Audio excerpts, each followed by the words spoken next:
This episode of Off the Job Podcast is sponsored by Gas Certificate app. If your paperwork's still stuck in 2005, it's time for a glow up. The Gas Certificate app lets you do certs, invoices, quotes, diary management, on-site, offline, and before your tea's gone cold, use code POD30 and get 30% off a yearly subscription. Go on, treat yourself. This episode of Off the Job Podcast is sponsored by Ridgeline. Right, welcome to Off the Job, a trade podcast with me, Pete Withers, and Kieran what? Yates. There you go. And today we have a very special guest. He's a good friend of mine.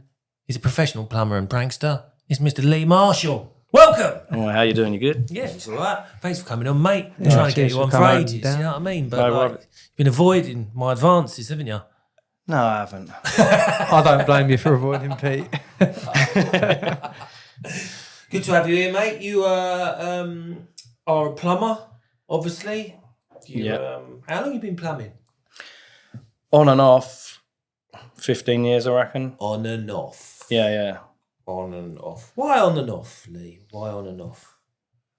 I had a little. What's the word? Win on YouTube, and probably lived off YouTube. For a little win. No, I don't know. Is that the word?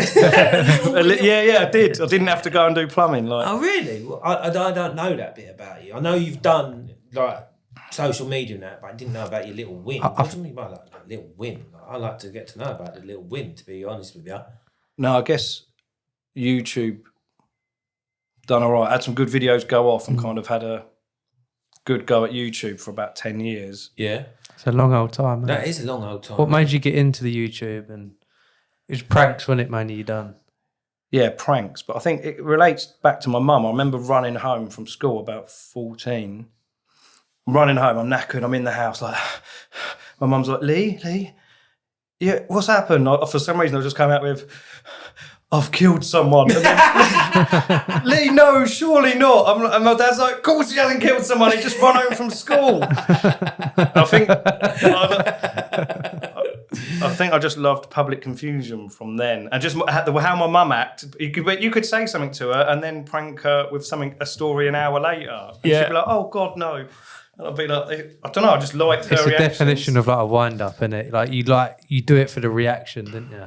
Yeah, like even editing stuff, I'm looking at people's reactions and like, when you're doing a prank or whatever you're doing, you're in the moment. You can't really look what they're doing. No. But I love editing stuff and just looking back and seeing like old people like... It's like I really get off on that. I think that's my buzz. Because you started in like the early days when it was quite a big thing, wasn't it? The pranks, and that's a lot of social media was around that, wasn't it? What were they called? The short videos. Vine. Vine, yeah. Yeah, I never really done a lot on Vine. Oh, YouTube took off, and Vine never really worked for us. So how did it take off? Because was it long form then, like videos? Because YouTube's now sort of like changed, where it's a lot of there's shorts on there now, and there's various. How did it work? Was it like long form content or just little clips, or how did it work? YouTube kind of started off, and you could put a 3-minute video on there, and then eventually Facebook got monetized.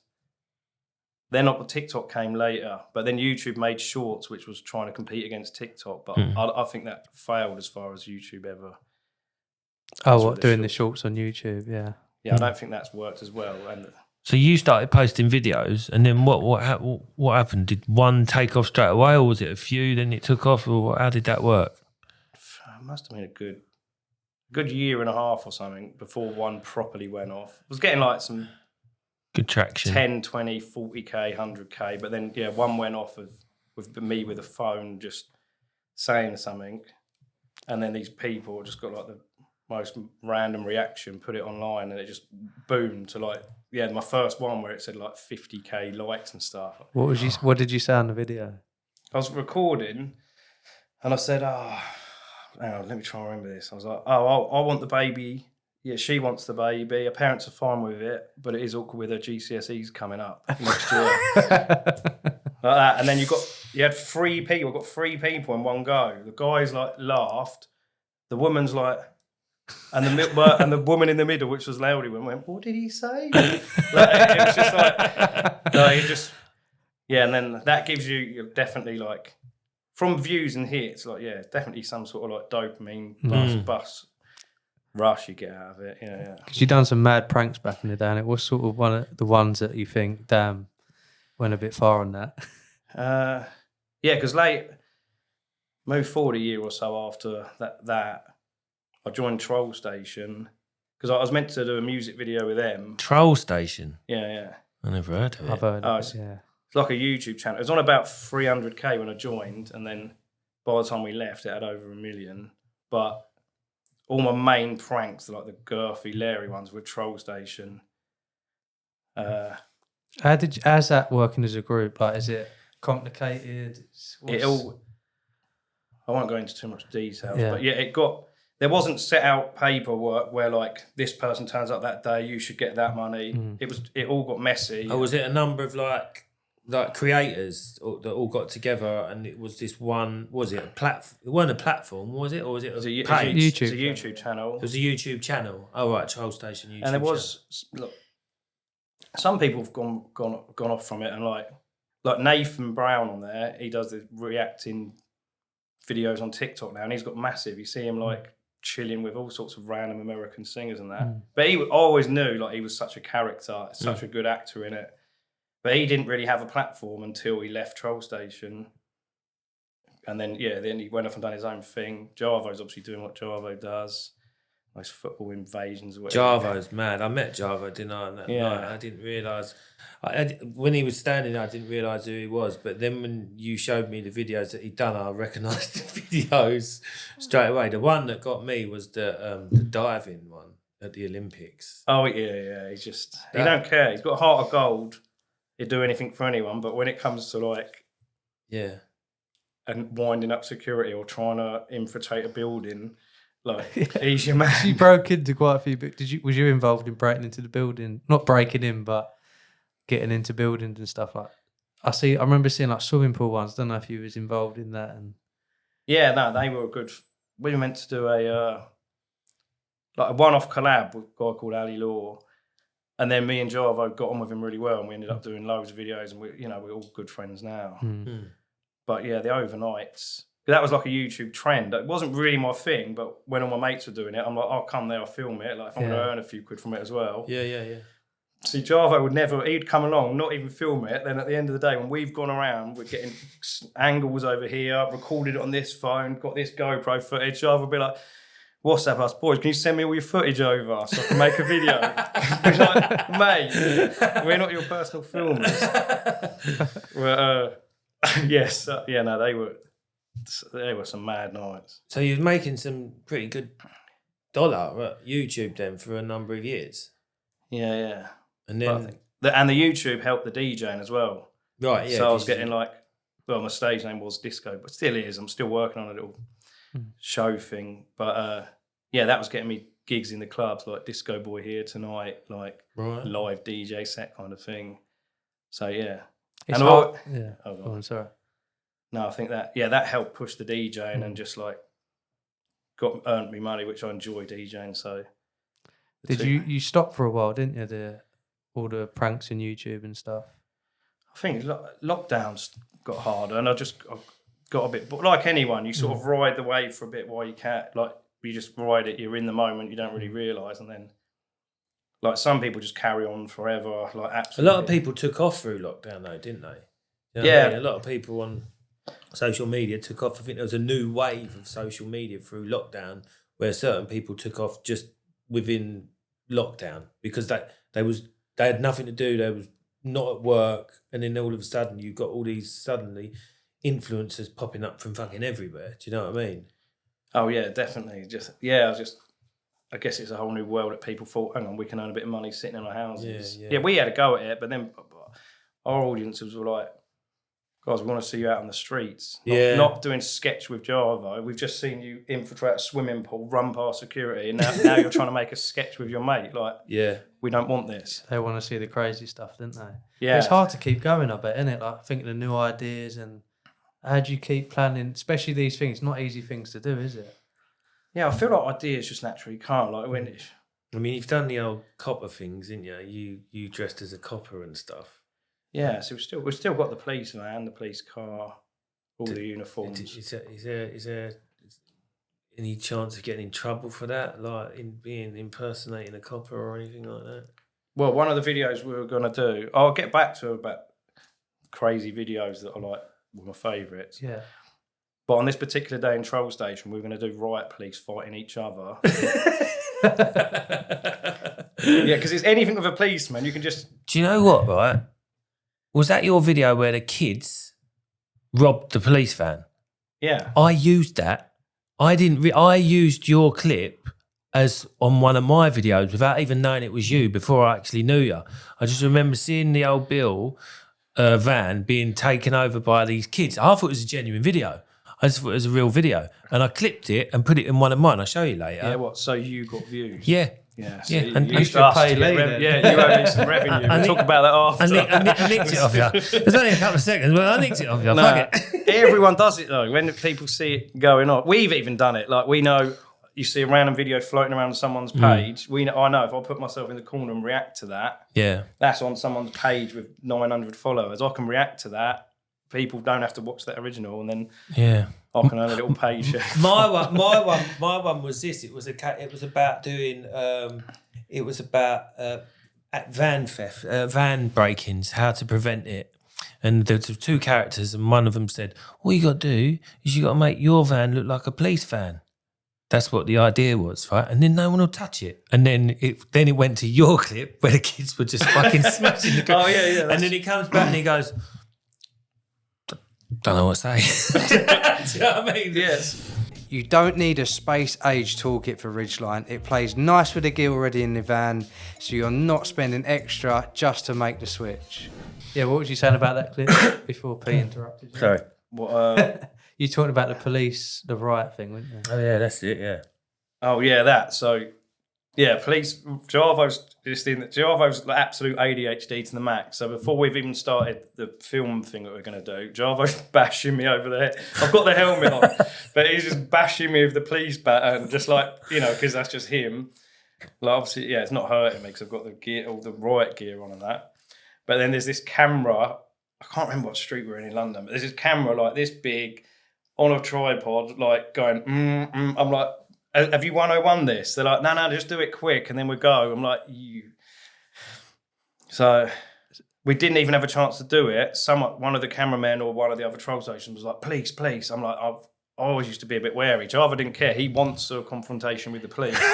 But this was I'm in trying central to, London. yeah. And like, you were writing with each other dressed up as police. oh, we didn't even get to that part.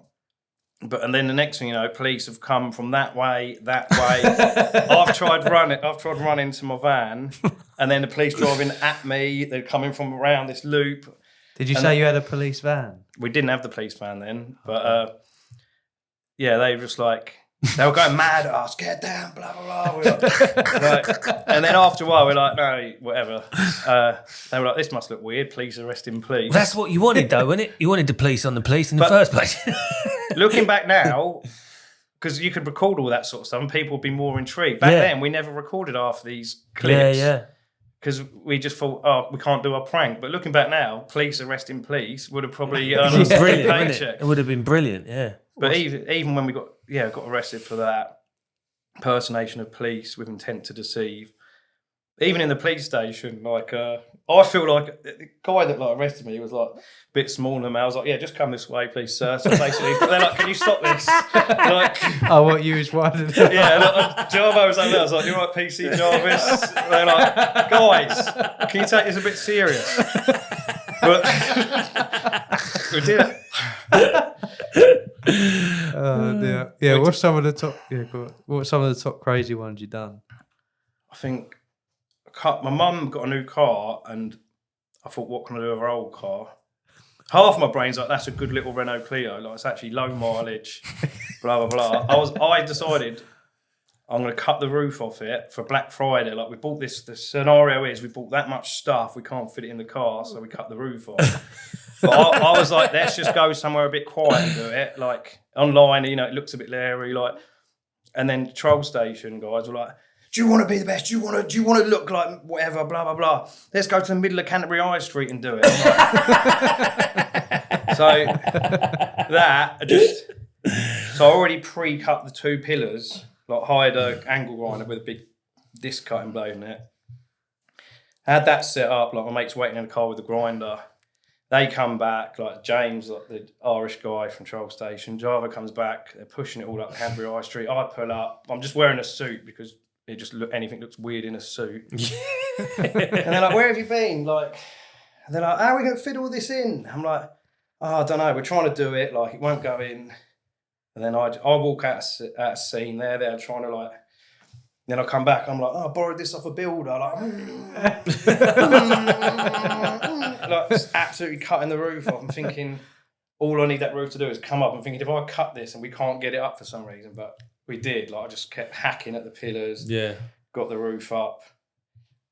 But the crowd, I remember looking round, I just see like 20, 30 people like On Canterbury High Street. like that, and I just thought, brilliant. Like, but I can't. I've got to stay in character. Yeah. Just drove off, and then the cameraman, DG Dan, was actually what was he? He was N-Dub's cameraman originally, and when N-Dub sort of died off, he was one of the originals that started Troll Station, but he's like a little, where's he from? Like a little Asian guy. But right. He's just going around, like he's so good, but like auto focusing the lens. He's doing it without even looking on people. Like, oh my God, what's going on here? And he's got reactions, people going, I don't know, I think it's Black Friday gone too far. But sitting, like, you hear the comments afterwards, like you can hear some woman in the video, like she's on a mobility scooter, and all you can hear in the video is Valerie, Valerie, like the comments. And then the top comment, I just hope Valerie's okay. Yeah. Like, but for me, yeah, it's little things. I don't know why. When the car drives off and the roof's just up in the air like that. I've got to watch these videos. Yeah. Is it still about Troll Station to find? Is it, or is it gone completely? Or It's on there, but it's like Coronation Street with a whole new load of actors. Oh, so people right. have taken it on. I'm just like, these people, like, it's not the same. They Like, don't know what they're doing. There's no original. Someone sold the channel to someone, and it's just like, yeah, it's dead now. Like, whatever the views are compared with what the channel size was, yeah, it's like we want to make another one called Troll Nation. That's what we were thinking. How long was you doing all this without like doing plumbing then, like earning money and just doing videos? Yeah, like a good 10 It's a year long time, stretch. isn't it? And then, Is it good money though? when a video properly goes off? Yeah. Yeah, I've had, some of my mates have had much more, but I've had like 20 grand out of one video. Yeah.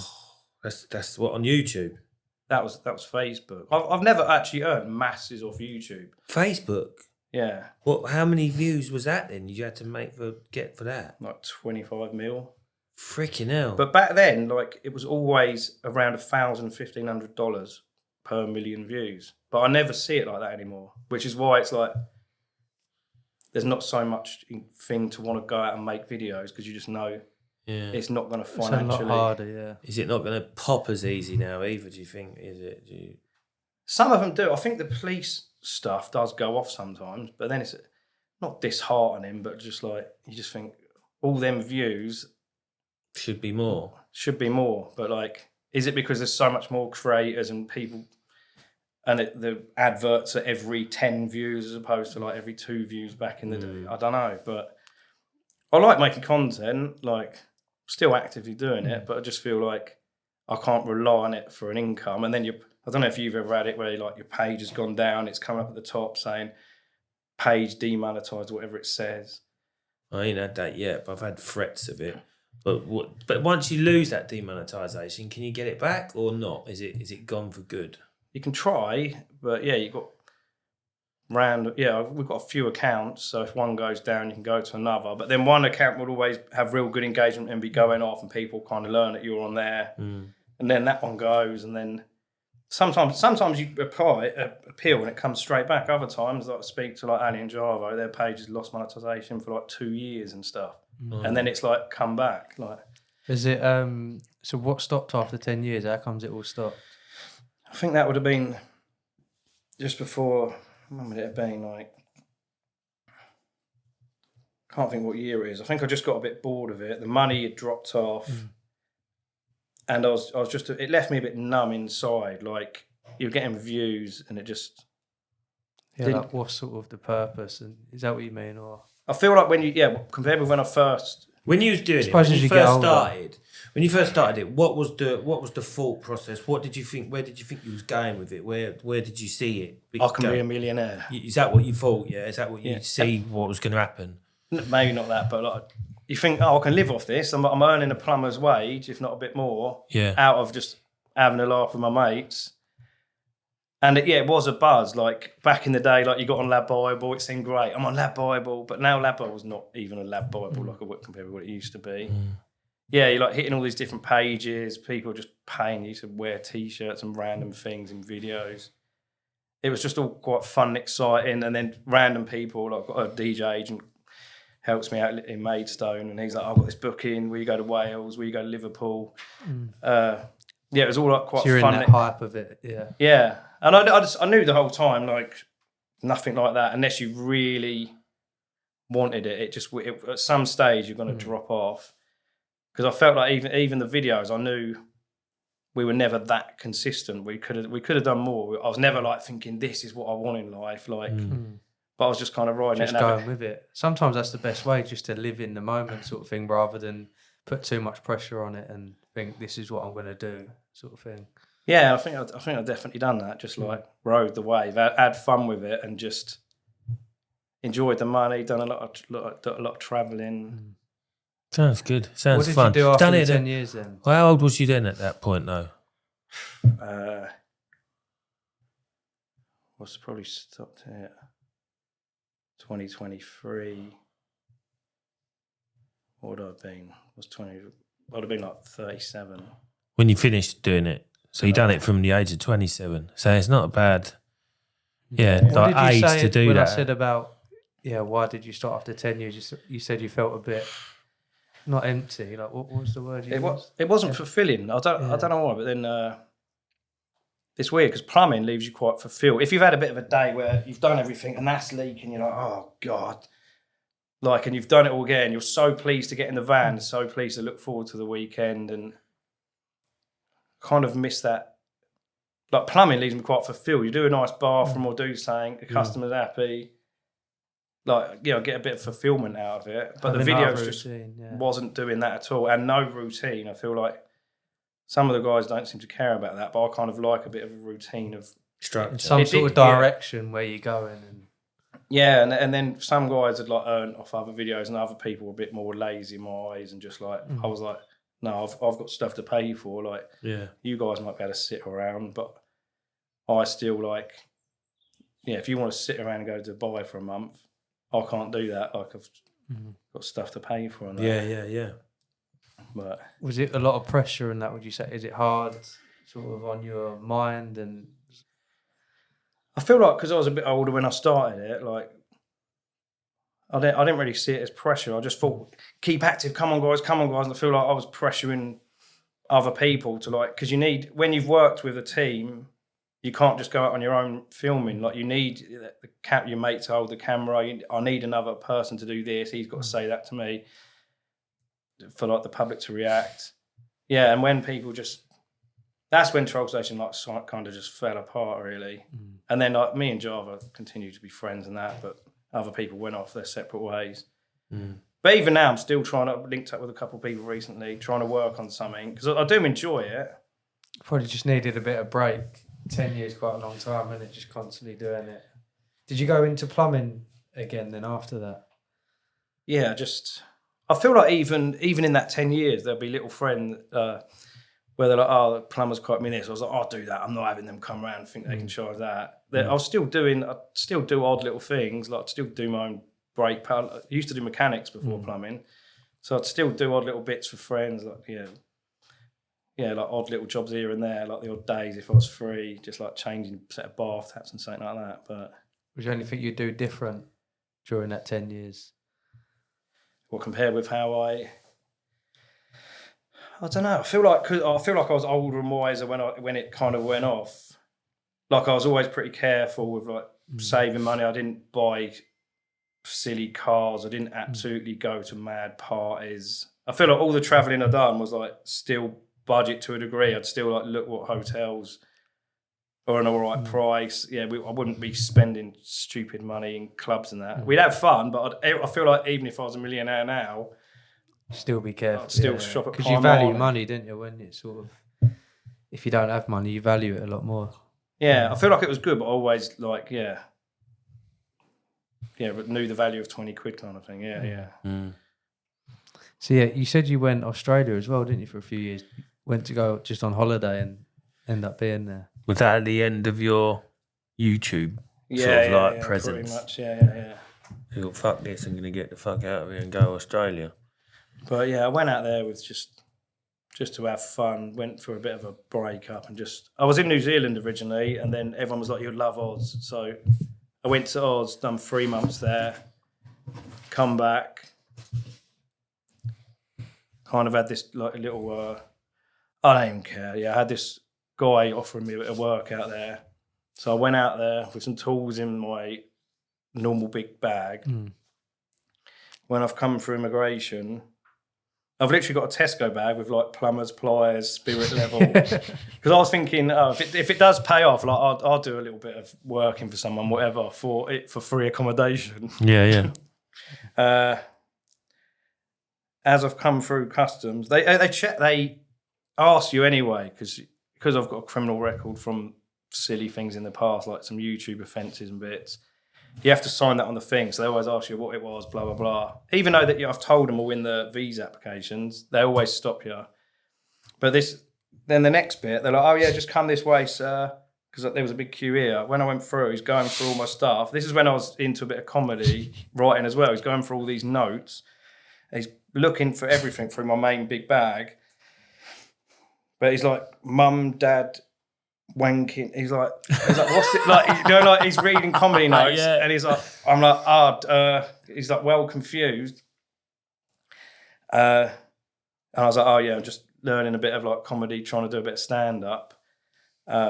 He's like, "All right, blah blah." But then I've spotted out the corner of my eye. I won't really look. I was so focused on what's going on here. There's a boom mic over me with a camera right there. I'd already seen. You was on their TV. Border Force, whatever it's called. I'm like, watch that shit, man. Yeah, but I'm like, this is not what I need. And then I'm like, in my head, like, you've been selected. They know what all the people to get selected for Border Force. Fucking YouTube, fucking Lee Marshall. But I see the sign in the airport saying, "We are filming," blah, blah, blah. I see it there the other time I was there. I was thinking it must just be there the whole time. But yeah, then he's going through the Tesco bag. He's like, "You're not working, are you?" I'm like, "Nah." He's like, "Oh, what's this for?" I'm thinking, he's like, the sink spanner with a little claw. I was like, "Oh, I want to build a camper van." And I was thinking, he must think, why didn't he spirit level in a camper van? Like, there were certain things I was like, oh, God. Like, I was just thinking, I didn't really have a story. You didn't have a story for the reason why you got a Tesco's bag full of tools. Yeah, and then he's like, "If I check your phone, there's nothing on there." I was like, "Nah." I mean, there wouldn't have been at the time because I deleted everything. What? Did they ask for your permission to go on? Did you end up on an episode? Nah, so he went through stuff. He kind of seemed all right after that. I was thinking every bit of acting you've ever done, just put it into this thing with this guy. Don't over talk too much. Just like chill. Like like the mini version of you in my head. Just chill. Just say a couple of one-line things, and then like a buzzer thing went off, and then they're up, "Thingy, can you come to us? We need you somewhere." And then he was like, "Oh, you're right to clear all that stuff up. You clear stuff." Yeah, that's fine. And then it all got packed up. I packed it up, and then someone come up to me and say, "Oh, if you're happy to use that on TV." I'm like, yeah, I signed it. But afterwards, I'm thinking, I waited for a bit, but never heard anything again. But I bet they'll be watching it. His senior government thinking, "Adrian, he had bloody a tap spanner. How's he saying he's doing They think we can't earn that. You've clearly let someone through that was intentionally going to work. But it never got aired. Yeah, definitely hasn't been aired. Because at the time I was making my own like trimmer, like a men's trimmer. And I was proper talking about that in it. But yeah, it never got aired. So... Thankfully. Thank God. How was it in Australia then? Yeah, I feel like the work-life balance is decent. Where was you in Australia? Sydney mainly, but I travelled the East Coast and just like had some fun. But yeah, mainly Sydney. I feel like right opposite my house, like you just snorkeling there. Nice. And just the weather's generally better the whole time. Well, did you rent a house or did you rent an apartment or what was it? Yeah, like a little downstairs. They call them units there. Right. So yeah, me and a guy I met just had a little unit, 2-bedroom place, like right opposite the beach. Nice. But See any sharks? yeah, I've swum right above one. Fuck that. But it was you get to know. I think it was a nursing shot. You get to know what ones are dangerous. Like, and then it was quite intriguing. Different types, isn't there? Yeah, I feel like when I first went there, like I saw a stingray and I thought the stingray was looking at me, and I was like, "Oh, right, Fucking looking at. So I've punched it. No, I remember. I think we startled each other. There's there's like a bank there. I've come over here. You thought Steve Irwin, didn't you? Yeah. The stingrays come that way, and we're like, and then I went that way, and the stingray. I thought the stingray was following me, but I think it was just heading that way anyway. Yeah. And I remember like swimming out the beach. I was like, "There's stingrays there," and the person was just like, "Yeah." The stingray was going. The stingray was going. I'm not a weirdo. I was just going that way anyway. Yeah. Was there any shocks, like when you went out, you thought, "Oh, this is different to the UK"? Anything shocked you? The colours of the bags of the crisps. Oh. I swear, like salt and vinegar is in a pink bag. What the fuck? But I had a TikTok go off about this. I was going, all the colours of the bags of the crisps wrong. Really? Cheese and onion is in the colour the barbecue should be. Like, I've done this piss take video. Yeah, it got some views on TikTok, and I think it hit like the Sun newspaper. Brit is annoyed because all the comment people are like, "Does that really matter? What, he needs to chill out. He needs to get a life. That's his main concern." No, I'm trying to think. That's one thing I think that seems so weird for me. Yeah, but it's unique though, isn't it? It's something that you could, like, obviously it was relevant to people, for people to comment and actually to fucking make a bit in the paper about, isn't it? Obviously, it's like something to talk about, a talking point. It's like that would like confuse the fuck out of me because I'm used to prawn cocktail being in pink bags. Yeah, that's what I was saying. Yeah, so 100%. Yeah, so in my head, my like viral brain was like, make a little video of that. I reckon that could do. Yeah. You can put stuff up sometimes and it just doesn't do nothing. But other times you think, oh, it did. The world was thinking how I was thinking. Yeah. But no, I think mainly the lifestyle of just living there, and I feel like my head's busy the whole time. I'm undiagnosed ADHD. Yeah, me too. We all are. But I feel like it's just constantly thinking of a million things. Yeah. Like, I sit at night scrolling Facebook Marketplace. I don't even want leave. Even last night, I have no interest in caravans. But one of them come up for free, and then I'm looking at how much I could sell it for. Oh, that's a nice caravan. Next thing you know, I'm on caravan websites, just looking at caravans. I'm like, oh yeah, where could I find a little spot if I bought a caravan? I'm like, and then and then I'm looking at alloys for my car, and I'm just like, I don't need alloys for my car. Like, I don't know what the hell that's about, but that's how I spend my evenings when I'm trying to sleep. Madness. Did you change many taps in Australia? Done a couple of jobs for friends out there. Yeah, a couple of jobs. I was going to say, I forgot. Just got what you said, because I was going to say, what's the difference in the plumbing out there?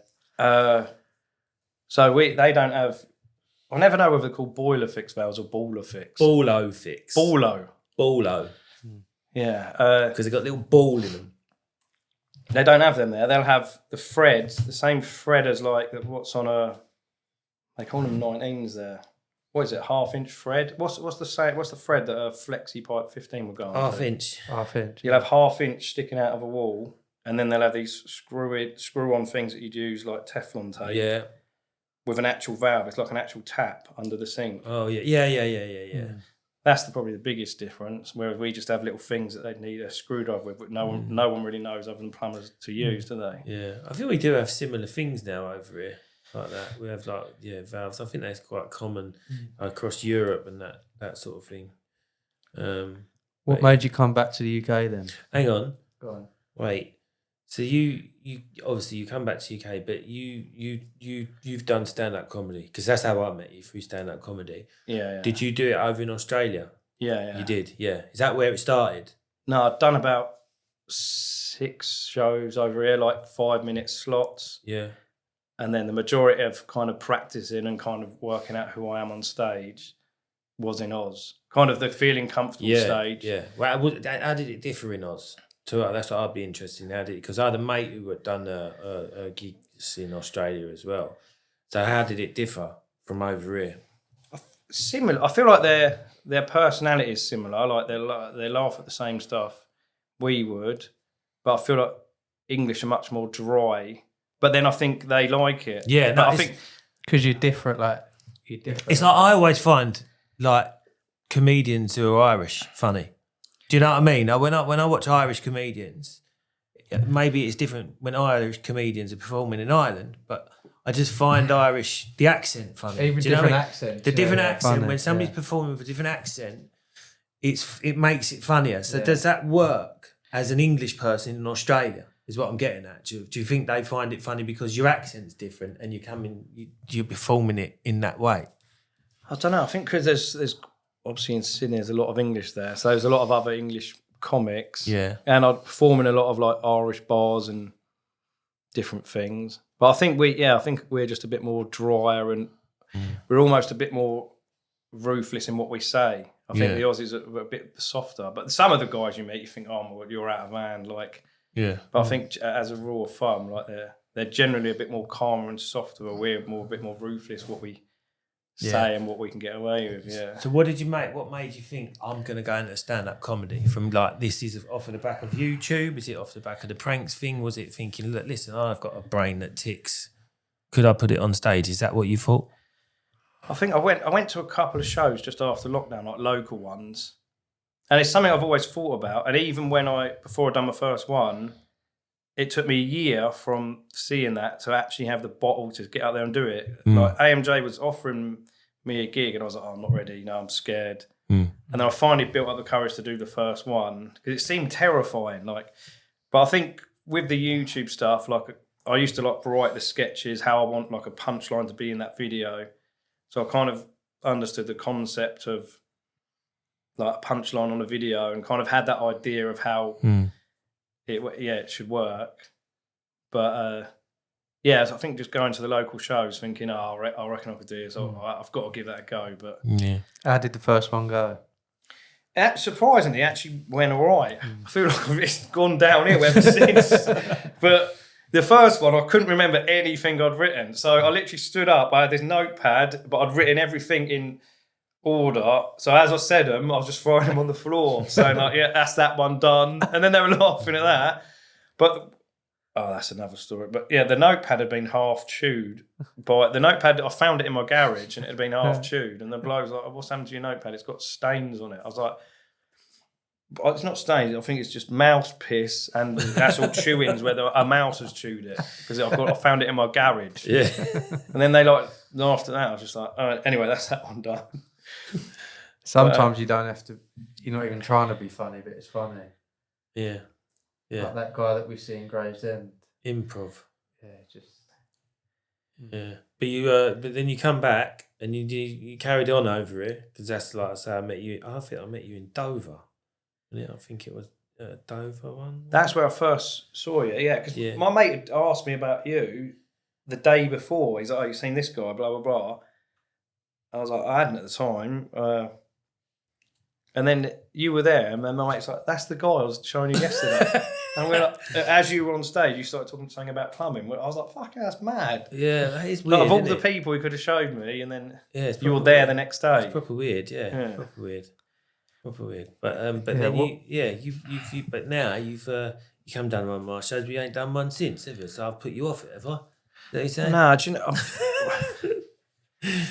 I feel like it's like anything. I've never been consistent with it, so I've sat at the same place since 2022 when I first done one. But yeah, I do enjoy it when I've come off stage and you've had a good little gig. You're like, you feel like some sort of endorphins. But I feel like I've been working on like a Disco Boy live show, and I wanted to put more time into that. Yeah, tell us about that. So that's like. I feel like because I'm older, I can't go around in supermarkets wearing silly women's shorts anymore. So, but I see it all the time. I feel like the internet will give you a little bit of what they want. So they're like, oh, when's Disco Boy coming back? So I want to work on like a live show, kind of like I used to do, but everything I DJ will have like big screens with all the lyrics coming up. I'm editing all the music videos, so not karaoke, but just everything that plays has got like all the lyrics popping up to every song. And just like I'll bring out like a guitarist for a bit of one song, and then just make it like DJing, but a bit more interactive and a bit more fun. And Do you still do the DJing? Yeah. Still DJ a lot of like mobile gigs. Do a few karaoke parties. Yeah, like private events and things. Like we work with a band over the summer. Yeah, just done quite a few weddings this year. It's good to mix it up, and otherwise it just gets the same. Yeah, sounds good though. I got an idea he could come to. He could do one of our things, can he? Where? Come down to one of our events. Where? In Abridge. What's happening in Abridge? Paintball. Oh, paintball. Oh, what, the DJ. It'd be good, wouldn't it? Yeah, we have a DJ there. So Yeah. we do like a paintball event. Yeah, It's the second time we've mentioned his paintball event today, isn't it? You're the one that We're trying to get it out there. you keep mentioning it. Yeah, I know. But he's doing because he's doing events and that, doesn't he? That'd be good, wouldn't it? Yeah. No, what actually made you come back to the UK then? These run out. Oh, Simple as that. And I could have stayed. I've seen people absolutely skint on their arse out there just to be able to live out there. But I thought my life weren't that bad in England. Just the weather was. Yeah, I just think I could have paid stupid amounts of money, like 30,000, and got solicitors, and they basically rejected the next visa I applied for. would you have stayed out there then? 100%. Living costs are more out there, don't they? Is it more expensive? No, compared with London, which is where, I guess, if you compare Sydney to London, I think London's more expensive. Is it? Maybe if you lived right in the CBD of Sydney, it would be extreme. But what was I paying? $355 a week. What's that? About £190 a week. But I was living right by the beach. Yeah. Yeah, bills are not really much. Like just electric. It wasn't gas there. No eating, have you? Was it hard? Was it hard coming back, knowing that you wanted to stay there? You feel like you're starting again coming back? I feel like I'd already got my mind set into the fact that I'm going to have to come back.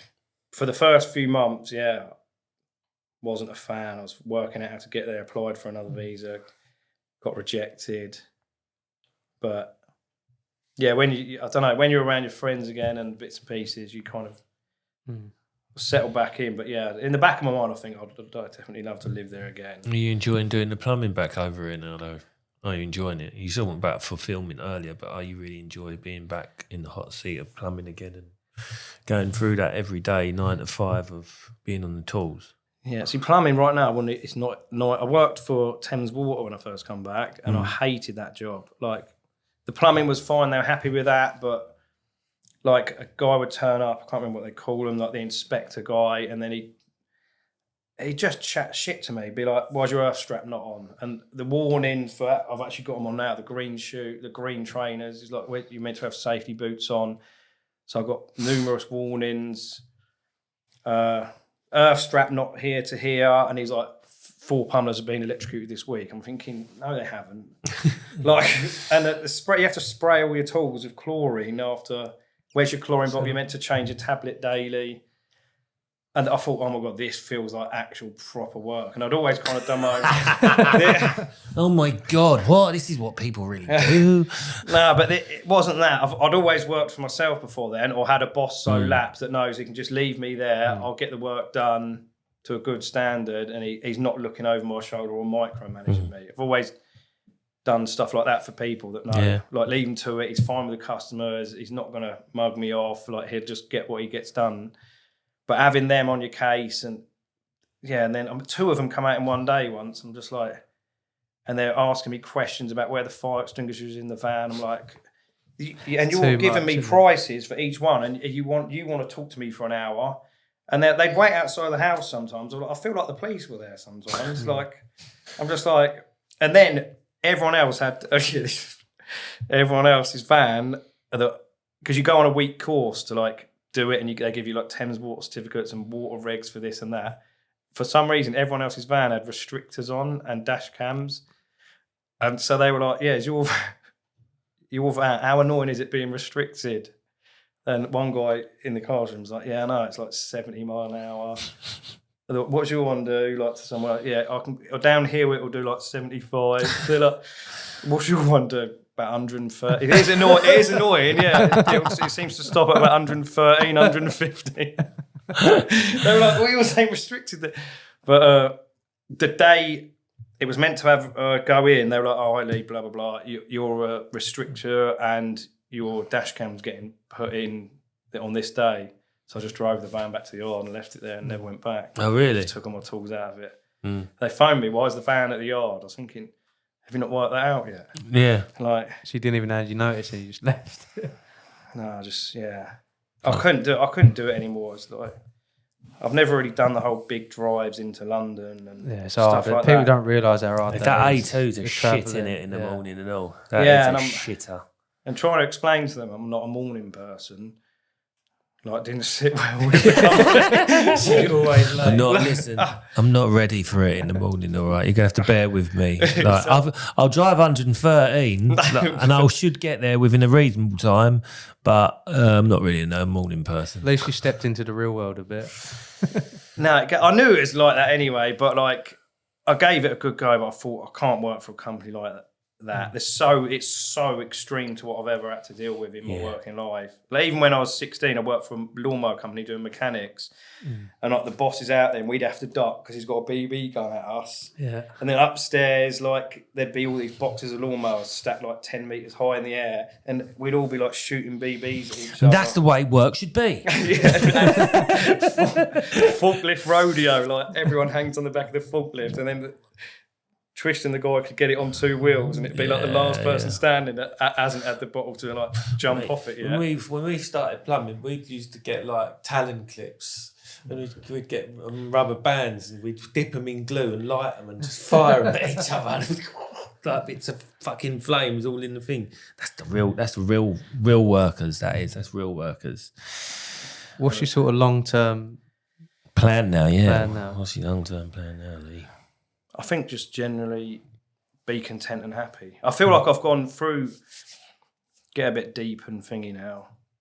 I feel like from 2019 to 2021 was like I went through some hard times. Like I lost my younger sister, I broke up with a girl that I was so into, and for the first time in my life, I felt like depressed and down. And then obviously lockdown, the phone wasn't ringing, I was so used to being happy, and I didn't even know, I'd naturally just give myself dopamine from all the gigs and stuff you do. Like sometimes you do a little mix and the crowd makes this noise, like they just like make this cheer and it goes through your head. And some people couldn't even relate to that. Like I've asked people and they're like, no, I don't know what you mean. But I think that would happen a few times a week, and I feel like that was just like pure dopamine release into my brain. I'd been so used to all these buzzes. People used to think I was on drugs most of my life, but straight up to this day, I've never touched cocaine. Like, I was a bit of a weed smoker when I was well younger, like 14, 15. But they used to think like he's bang on stuff, like. But I never was. I feel like I was just always. I get that. A lot of people think I'm on that, and I'm not. We've already been through this, so like I'm not on it. You know what I mean? Why are you the way you are? I don't know. No. I don't know. I have no idea. But what was you saying? Sorry. so would you say you went into a dark place then? Was you? Yeah, I was definitely down. I wasn't happy. I just wasn't myself, and I thought I never really. Like, I went to a counsellor guy and whatever they were called. I was like, went to some hypnotherapist, and I just felt like, I just wasn't me. I was just like miserable. Just wasn't really laughing. Just everything felt there's like a dark cloud. Yeah. And I was just like, how do I get out of this? Like, I didn't even know. What was you doing at the time? Was you doing the videos then, or was that just after? Lockdown had come in, and I feel like it's originally. Obviously, lockdown was a lot of hard times from everyone. I know people say it, but I feel like because the phone wasn't ringing, I wasn't really doing plumbing then, and because I hire bits of DJ equipment out as well and the gigs. So I think it's all about having a purpose. And like when lockdown come in, I feel like the sister thing was hard, which was still sort of in the back of my mind. And then when lockdown came, your phone wasn't ringing. I could lay in bed all day. I was earning money off the internet whilst just laying there. So I didn't have a purpose to get up and be at a job because I was kind of getting a wage which covered the rent just from it. The money started going up a bit in lockdown. Because people was watching their phones. Yeah. Yeah, so I was just uploading old videos but I was just laying there like no purpose to go anywhere. The phone wasn't ringing. Yeah, and I feel like with no purpose, you just sort of go on a slope down. Yeah. And then like went through this breakup. And then all the energy that from not having to do anything else was into the like relationship. And then when that went, I've got no thing to put anything anywhere. Like it was just, yeah, and then Like you say, it's purpose, isn't it? That's why I say money is not everything, because you can get all the money, then what's your purpose? It's important to feel content and happy, and I suppose you don't really realise that until you go through a few things, and it puts a bit more perspective on life, doesn't it? yeah, I feel like I'd never, I was like, this is my 30s when that was happening, obviously. But yeah, I'd never had anything, I'd never felt any sort of depression. It had always been like high, high. And then, yeah, I feel like I was up there and sort of come back down to there. And then that's where I've stayed now. But yeah, it took a while. I think just getting over that relationship and then lockdown, when normal life returned, I feel like I just returned back to me again. But I didn't really seek any help. I just used to watch videos of people saying depressed is deep rest. You just need to have deep rest. I was like, oh sweet, I will lay in bed then if that's what I said. Yeah, let's sleep some more. I've got the green light. Yeah. But my other friends were going through it as well, and we're like, how do we get out of this? We're all in it together, kind of thing. But yeah, I don't exactly know how they felt. We said like, yeah, how do we get out of this? Why are we feeling like this? We used to joke about doing a group charity suicide jump off a bridge, raising money for men's health. We're going to do a group jump together, raising. But I think comedy is a way of getting over things like that. Yeah, we joke, but we knew, like we always used to talk. You don't feel like anything ridiculous. I'm like, at the time I was like, I could see why people do, but yeah, you can see why people get into that place because it's hard, isn't it? But then the same sex pest side of my brain was like, I could see what people do, but I've managed to have sex with an all right girl this weekend, even though I feel shit. So I've got to get through this somehow. Even though I felt shit, I've managed to put on a brave face and act normal for the weekend. Yeah. And then, things like that happen. And then, just I think normal life, when the phone's ringing, like, oh, can we borrow some speakers? And then the longer the gap with the breakup, and then went back time's to the healer, isn't it? 100%. It's good what you said though, because you ask a lot of people what's your sort of plans and goals. That's probably the best answer, just being content and happy, isn't it? Because you're constantly chasing these goals, but it don't always make you happy. So I think just living and being content is the main. I think that is. Sorry about that. I'm not being tired or anything like that. I think you're right. Being content and happy, people overlook that. That's the very hard part to get though. Yeah, it's very hard to be content. From having that low spot to a bit, you could give me £1 million back then, and I'd have been so miserable in my head. From having that low spot, I think, if all the time I'm content and happy, even if I haven't got money, but I'm chasing money and I've got a purpose and I've got drive. That's not even a bad place to be. Yeah. Like I look back to like when my sister was like poorly before she died. I think if her main concern was I've not got much money this month, it's nothing, is it? Yeah, that's it. Yeah. But you'd always find a way. Like if you're handy on the tools, or whatever, you're always going to get away. But to be like generally happy and content. I think that's what matters really. Really. That's a hard thing to go through though. Your sister, isn't it? Passing away. Yeah, she had like cancer for about 3 years, battled it. They told her she was good, then she wasn't, then she was bad again. But I think, as a big brother, like, going back years, like people do stuff to her and you whack the odd person up because you're the big brother. But seeing her fight something that I've got no control over, like I was giving her RSC moss, getting THC oil from her, trying everything. Which I'm pleased I'd done. Otherwise, I'd always be thinking in my mind, what if that had worked? But I tried everything, and just cancer got the better of her. Yeah, that was like 2019. Yeah, she was 31. But that was around COVID as well. Yeah, it's everything happened at once. Yeah, and I feel like for a bit I had survivor's guilt from that because I don't have any children, and she had a family, and that's all she wanted. And I'm just like, me single, just doing whatever I do, and then she's like, that's all she wanted, and that was a horrible thing to go to. So she got kids then? Did she have kids? Yeah. How old are they now? I think they're about. I was with them the other day. I think they're about 12 and 14. But I was chatting to him the other day. I was like saying, "Oh, your mum was a bit like me, like up for a laugh and that." I was like, I was driving with him eating. I was like, "You'd have gone with her, like, yeah," because it was just like it was around Christmas time, like that little boy Eden. Yeah, My daughter's called Eden. Oh, yeah, cool name. Yeah, no, they're good kids. It's weird. It must be hard at that age, isn't it? Like, obviously, they was a bit younger then to sort of even understand. And how are they at this age? Do they sort of? I was asking him actually for the first time like ever. He was like, I was 6 at the time. I can remember images of like things when I was on holiday with her, but I can't really remember properly. Like, because I was saying, like, do you think about how much or what do you remember? Like, he's like, I was so young. So weird hearing a kid. Like, at like 11. It's a bit young. Yeah, I was so young. I can't really remember it. I was only 6 at the time. But it's good that you're in their life.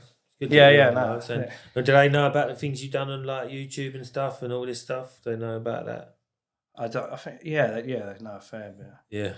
Yeah, I gave them my I don't know where it is. I'm not seeing it in their house. I gave them my 100k YouTube plaque because they wanted. Every kid wants to be a YouTuber. Yeah. When I went away, I was just trying to find anything that I thought, I know where it is. I was just trying to stash stuff so I didn't have to pay for storage. So I was just taking stuff. There you go, take this. That'd be cool. Then they like that. Yeah, little so, kids like that sort of thing. Maybe I'll try and get one of them one day. But I think I might get one twice because the YouTube, it got to like 104k, like my own channel, and then it's gone down. It's only got to go over another 2,000 and it'll be on 99. So then if I recreate and get bigger in, will I get another one? Will we get another one? It might do, yeah. Who knows? We haven't actually mentioned like the negative side of social media. Yeah. How have you sort of dealt with that? Have you had like a lot of hate of it? I feel like because I'm like an older guy, I don't really care what people say. Yeah. But I like to write back to them and say, you change shit to someone who would beat you up if they saw you in real life. How do you speak to little kids on the internet? Yeah. Like, kind of thing, you sick, horrible bastard. Like, but back in the day, was you getting recognised and anything like out on the street? Was you getting recognised or shouted at or anything like that? Because some of the stunts you pulled were like crazy sort of thing. So was you getting any flack for it sort of thing outside of YouTube? No, you'd see stuff, you'd see comments online like back in the day before they knew that videos were monetized, it would always be get a job, these need to get a job, blah, blah, blah. But now they're like, people stop watching them, you're funding them by watching the comment, you're making the algorithm by you commenting, stop writing, no I can't, he shouldn't have done that, no you're helping him. And I'm actually helping by typing this comment myself now. So now I go along and just like unless it's there's only one comment that's ever really pissed me off and I thought I'd kill you if I found you. But the rest of them I just go along like it. What was it?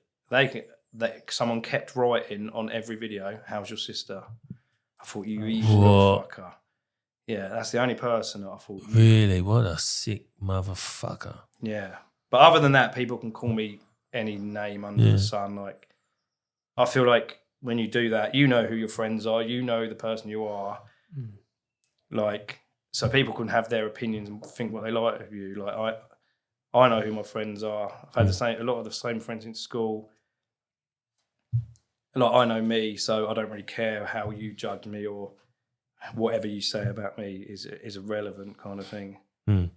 But then at the same time, if people comment nice things, thanks, appreciate it. Like, that. But I feel like, don't really.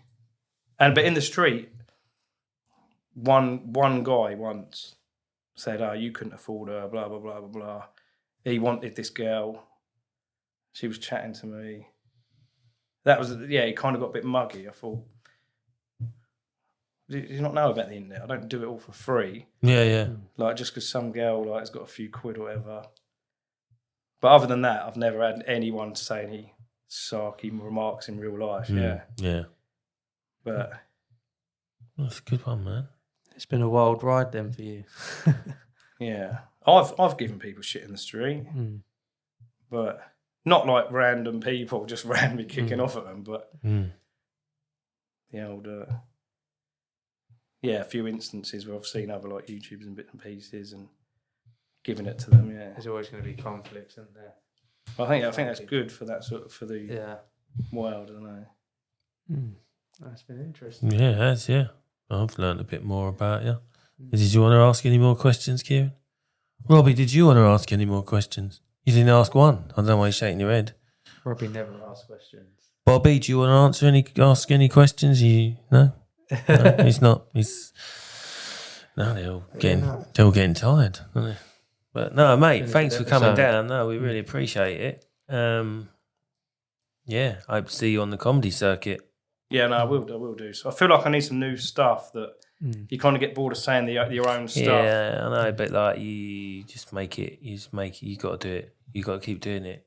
Keep doing it. It don't matter if it's the same stuff. As long as it's not in the same place.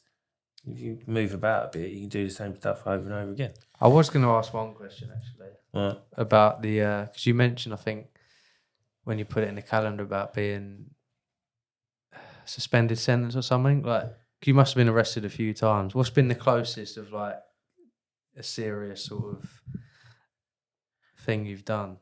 Oh, they've got a suspended prison sentence. Oh, did you?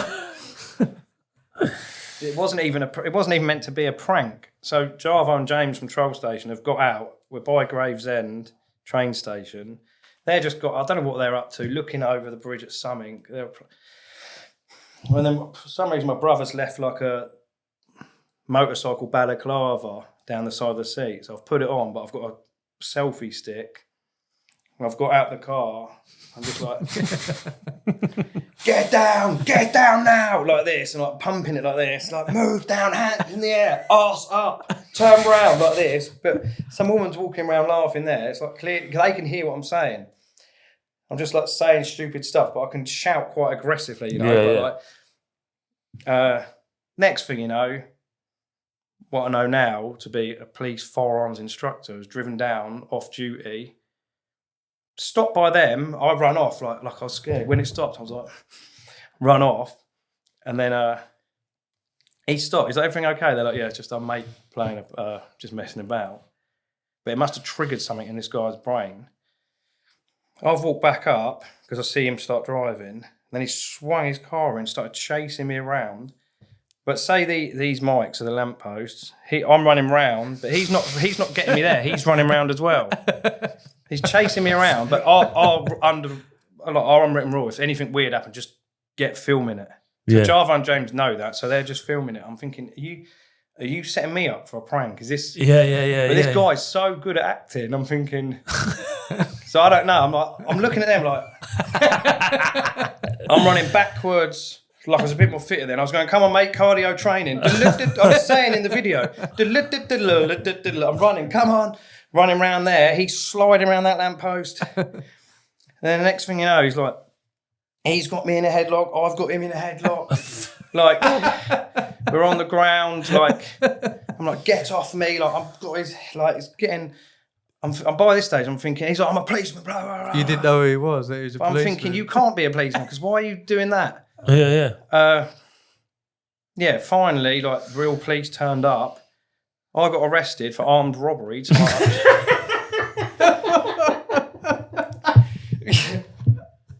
Oh no! And assault on a policeman. I'm like, how can he say I assaulted him? Like, because he had hold of me, and I was, get off, mate. Like, you didn't know who he was, though, did you? Well, he didn't identify himself. He kept saying, I'm a policeman. Yeah. I'm thinking, if I'm doing a prank, I'm going to act better than that. So I don't say that. Do you know what I mean? I'll say, right. I'm a better copper than you. Yeah, I'm saying, right, the reason we've stopped you is because you have been doing this. Basically, you are under arrest on suspicion of impersonation of a police officer. You do not have to say anything, but it may harm you. I'll act like that. He's going, I'm a policeman. I'm thinking. But yeah, so I've got arrested, armed robbery to Jarvo and James, and assault on a policeman. But I've come out, clipped their footage they've got, because I'm fuming that I've even been arrested, and they're acting, then released on bail or whatever, pending the further whatever the hell they're up to. But I've made a rant video with this policeman in it, and me in between going, Turns out he's a firearms inspector. Stupid. Can you believe these are the people protecting our country? Put it out. It's hit a load of police haters online. Oh. And it's going off. But I'm still like in troll mode because we'll have a little troll up on the internet. I've commented because I put in the video, if you know him, name and shame him. He's from the graves in there. I've put this nice one, guys. Put the top comment. Nice one, guys. Got a name and address for him. Like really, like, but because people were commenting, I thought, no, you're someone because whatever you're commenting is something. So, but I'm just trying to like do my trolling. Next thing you know, when I've gone back in the bail, been arrested for rearrested for like malicious communications. Which all turned out to be a lie, but the police hid what went on. So yeah, I've got arrested. He said he fitted as a result of the video I've made. I'm scared of Marshall's troll station, millions of followers coming at me. I've fitted a reinforced front door, panic alarm in my house. I've taken the private registration plates off my car. And I'm like, Jesus. At the time, we didn't know good solicitors. I feel like now we know good solicitors. We can almost get away with anything. But at the time, I used the duty solicitor, and it was like, I know about the magistrates' court, and they just want everyone to go guilty and just get everyone out. So he's like, oh, this is what he's saying. They're trying to get you a prison sentence because of how he is as a victim and how it's affected his life. I was like, oh, come off it. But yeah, went to court. I just was like, well, if I knew what I knew now, I'd have gone non-guilty and absolutely fought the case because, yeah, I went guilty and they gave me 42 days prison, suspended for like 2 years or whatever it was. I was like, Jesus, like. But then 2 years after that, his ex-wife messaged me on Twitter because someone replied to a comment from like 2016 saying, I'm the CU's next ex-wife. And I'm like, hey, what are you on about? Because I didn't really go on. Right, yeah. So I've DM'd it and then she's like, oh, what's your number, blah, blah, blah. She's like, yeah, he's ruined my life for 20 years. Like, he's an arsehole, he's a liar, blah, blah, blah. When your court case, he's lied through the teeth. Like, I can show you pictures of our kids little with a panic alarm in the background. The reinforced front door was fitted when we had a big argument and he changed the front door and fitted this reinforced front door. It's just a nice looking big thick wooden door. It's not particularly reinforced, but I know what they're saying. The cameras, he's obsessed. He's always had cameras in the house to check up on me, I swear. She's like, he upgraded them like a couple of months before that altercation with you, but nothing in that statement is true. And so I phoned up the police. I was like, right. Police drove straight down like the next day almost to Canterbury police station, interviewed me. I was like, yeah, this is what the wife's saying. She's saying blah, blah, blah, blah, blah. Yeah, he got whatever limited duties he's doing. Next thing you know, I'm DJing in Canterbury in the 7 Stars. By then, it was obviously got back to whatever he's up to. He's gone through my Twitter, found something that he doesn't like. I was meant to have a boxing match with it. Was like YouTube versus what are these people called? Like Love Islanders. YouTube versus whatever. Can't remember. Some guy from Essex. But I'd written on there, got it coming to you, Essex boy. Like on Twitter, because I was meant to fight this guy from Essex. Police pulled up outside the 7 Stars. I was just packing up my DJ gear. The policeman, like, run in, put the speaker down. Like, it's an offensive weapon. But the Stars love it. Imagine you're in Canterbury and the DJ's getting arrested. But he was going mad. He was like, put the speakers down. Because they had been asking me to come in for a voluntary interview, but voluntary, I'm just going to ignore all them because I've done it before and nothing ever, you don't hear anything. Yeah. But this one went crazy, got arrested, taken to the station. Then I found out he's put another thing on me, all like saying, like a complaint off the Twitter that said you've got it coming to your Essex boy. Said that it was saying it against him. But yeah, said I see that as a serious threat. Same shit again. Saying I've fitted reinforced front door security cameras in my new house. Blah, blah, blah, blah, blah. I'm scared of the retaliation. I'm like, you are joking. He's trying to do that to make me look lesser because I've got all these things on him. Anyway, I was chasing up the court, couldn't get this letter of the victim impact statement. The court didn't have it. I didn't have it. All I had is my solicitor saying the reason you were sentenced heavily is because of his victim impact statement. That vanished from thin air. He wrote a statement saying, I have no recollection of ever writing this letter. doesn't exist. But I thought you've literally wrote the same one again over my tweet because you're trying to like what's the word? Devalue or make me look like whatever. But my one actually, it was going to court. They were like, the CPS pushed it to the court. I was driving to the court, running a bit late because I was late getting up that day. Not a morning person, Your Honour. It was. I'll tell you a story in a second about Java in a sec. But and on the way there, this is when we had good solicitors. He's like, "Oh, are you coming?" Like, I was like, "Yeah, don't worry about it. I've got it thrown out." I was like, "Oh, brilliant." Got it thrown out. But I thought that shouldn't have even been pushed to that. Did you contact his missus again? I think. Do you know what she done? So back in the day, she bought a Disco Boy hoodie. Like, I don't know where they're going. I can't remember people's names. My parents used to pack quite a lot of stuff up. Yeah. She's got one, and then she's messaged me saying, I bought a Disco Boy hoodie. When Thingy turned up, I was wearing it at the door, and I said he left it round here. I'm like, you are going to get me killed.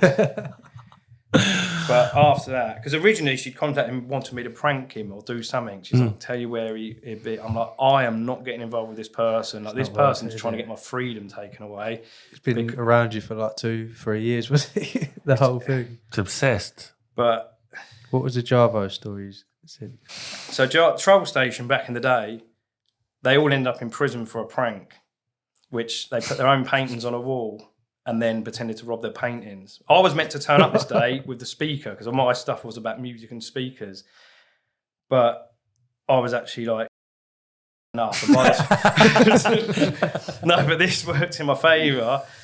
They're like, can you not do it? So the guy who sort of run the office side of things had to go there and press play on this fake alarm in the National in London. Right, so he's in there. He's let this big Bluetooth speaker off with like, boo, woo, woo. Jarvo and the others are in there like, get the painting, but they've already put them in there. Get tights on their head. Get the paintings. Go, get the paintings. They're like all moving around. Jesus Christ. When I saw the footage, I was like, you guys are done. Like that, they're just going to go in on you. Because 100 Spanish people run out the building. They look like all paid actors running through the doors. Just see them all like running through. But they got arrested the same day, but they'd been released on like bail. I was like, they're going to go in on you, like Section 4A, deliberately alarm and distress in prison. You've wound them up too much. But Jarvo turned up late for court, like knowing it's a Crown Court serious, and then apparently the judge, oh, nice of you to join us today, Daniel. I only got one of the biggest court cases of your life, probably. Yeah, thank you. Nice of you to join us today. Yeah, just like, that's Jarvo. Like, guys have done some wild stuff. You get banged up for it? They got about 4 months each. Fucking hell. But the guy in the office that pressed the alarm had never been to prison, never been arrested or anything.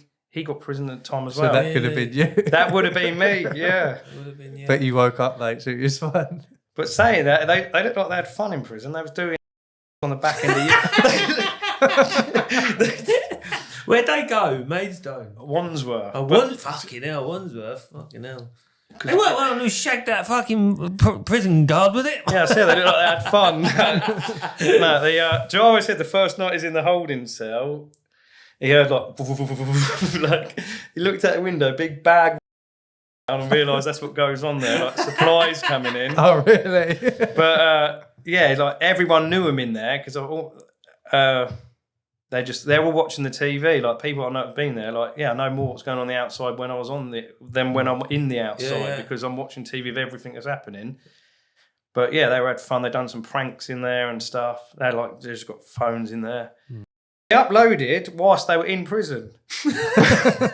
but on the back end, it said this video has been removed from a copyright something from the UK government. I'm like, you guys are pushing it. Like, it said like the UK government had like got it removed. I'm like, madness. But they are extreme pranks, aren't they? I feel like some of them have gone a bit too far. But then, is Dan still doing them now?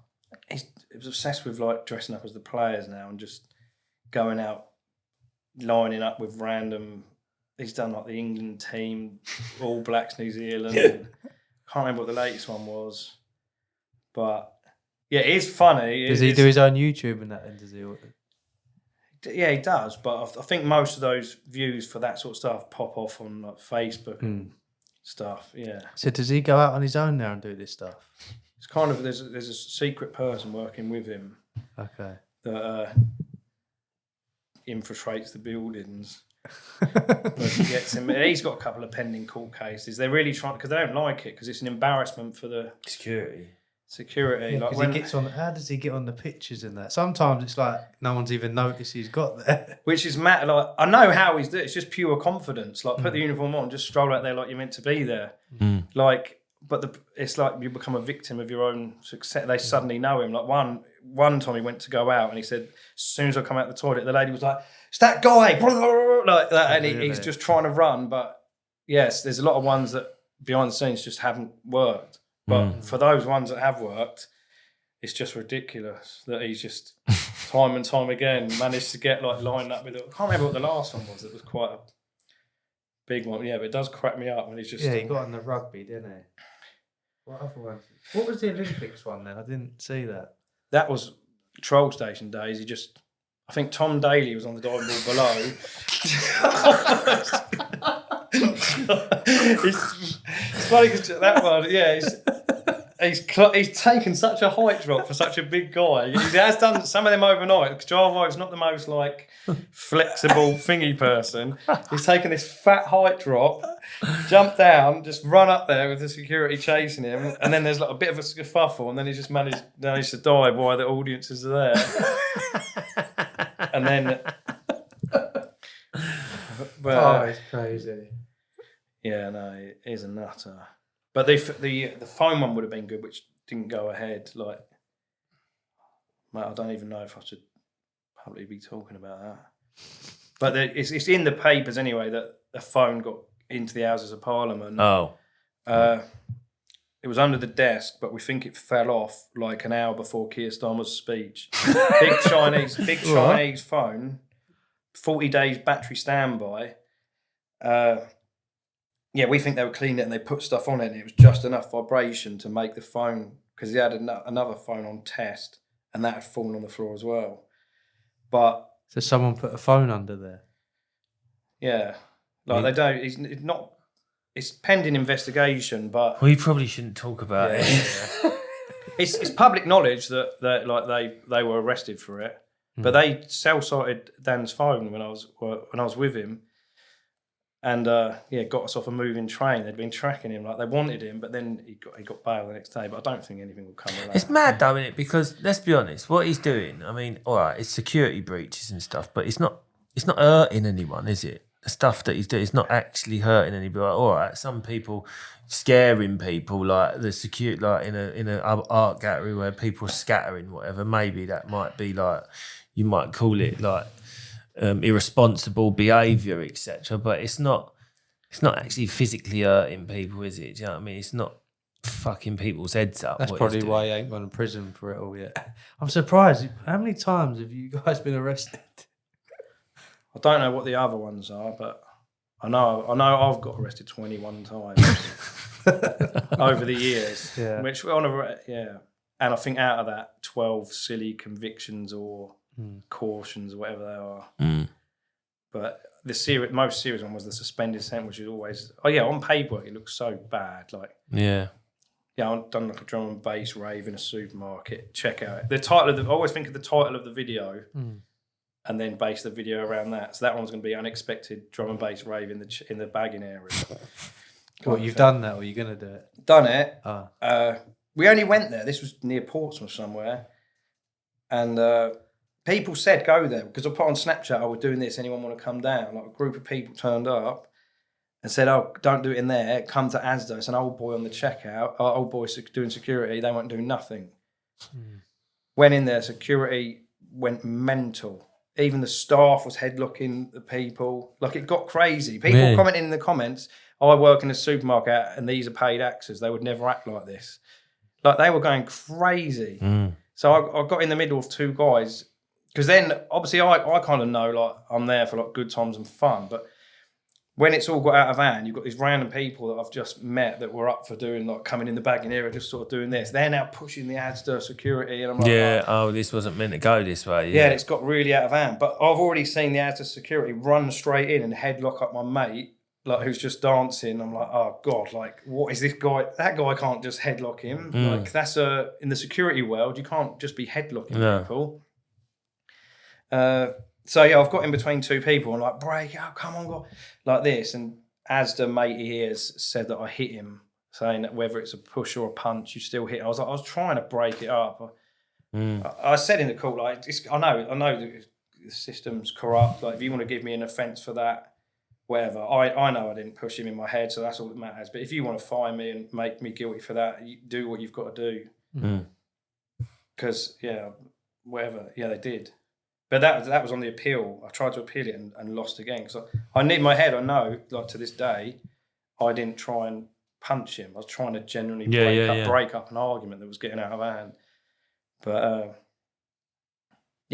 most of my offences are ridiculous things like that. Crazy stuff. Yeah. I could listen to the pranks all day. Right, yeah. It's been enlightening. I like that. It's been good. Good fun. Yeah. Yeah. Cheers for coming on. You working tomorrow? I'm going to go working today. Oh, yeah? Going to work after this, are you? Yeah, I don't know what time. It's not too late, is it? No, you've only just got up, haven't you? I ain't been up too long. No, I've got to change 2 28 mil valves in an attic and then start a proper bathroom strip out. Nice. Yeah. Cheers, Lee. Yeah, cheers, Lee. Thanks for coming on, mate. Been entertaining. Right. If you want to subscribe, comment, like, all helps out the podcast. Have a look at Lee. What are you on your what's your Instagram pages now? Just Lee Marshall DJ on Instagram and Facebook's the same.